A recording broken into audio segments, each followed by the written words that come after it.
কিন্তু তুমি যদি 10,000 টাকা লই যাও, ঠিক আছে, মনে করো না প্রতি মাসে 10,000 টাকার সুদ দিতে হবে তোমার এই 1,000 টাকা করে।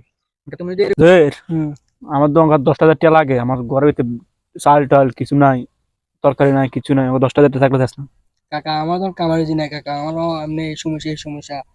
এখন আমি পারতাম না, আমার এমনি নেই সমস্যা হয়ে গেছে, আমি টাকা পয়সা নাই আমার কাছে এই মুহূর্তে। আমাকে আমি কার কাছে পাইতে পারি? একটা লোক আছে, কাকা আপনার মামা সদর চিনেন নি? ওরে সিনে ওই অস করে দেন হাসতানা আমাদের হেনি। হ্যাঁ হ্যাঁ হ্যাঁ, আচ্ছা হেরে ফাইভ কোনো। ও তো এদিকে নামাজ টামাজ পড়িয়ে দিকে গেছে, হাঁটতে গেছে মনে হয়, আসবে দেখুন। চাইলে চাইলে দিব। কটা বাজে আসবো? হ্যাঁ চাইলে দিব, অবশ্যই দিব, ওর লোক ভালো আছে। আচ্ছা ঠিক আছে। আচ্ছা সামু চলে যাই। আচ্ছা ঠিক আছে কাকা। আরে হাজি সাহেবের কোন কোন দিকে পাবো? আজকে যাবো নামাজ পড়ে এদিকে গেছে, হাট। আসসালামু আলাইকুম। ওয়ালাইকুম আসসালাম। হাজি সাহেব কি অবস্থা? আছি আলহামদুলিল্লাহ, ভালো। তোমার কি অবস্থা, ভালো আছো? আছি তো ভালোই। তো আপনি কোন দিলে এলেন? তো সপ্তাহখানি করবো। আমি তো আপনার মনে মনে একটু পাইতে আছি। কি জন্য, কিছু করবে নাকি? হাজি সাহেব আমি তো আমাকে বিপদে পড়ে গেছি, আমার কাছে টাকা পয়সা নাই। আমার 10,000 টাকা দিলে ভালো হয়। তুমি তো জানো আমি এই সপ্তাহখানি বসে হজর তো আছি, আমার কাছে অনেক টাকা না, ঠিক আছে? তুমি যদি বলো আমি মানে ম্যানেজ করে দিতে পারবো।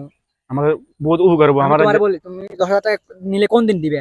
ধরো না 2-3 মাস লাগবো। কিন্তু তুমি যদি 10,000 টাকা লই যাও, ঠিক আছে, মনে করো না প্রতি মাসে 10,000 টাকার সুদ দিতে হবে তোমার এই 1,000 টাকা করে।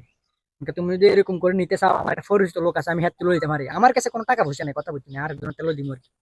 আমাকে আমাকে টাকাটা প্রচুর দরকার, আমাকে লাগবো। আমি ম্যানেজ করে। আচ্ছা, তাহলে তুমি কালকে আমার সাথে এসে দেখা করো, হ্যাঁ? আচ্ছা ঠিক আছে। আচ্ছা, আসসালামু আলাইকুম। ওয়ালাইকুম আসসালাম।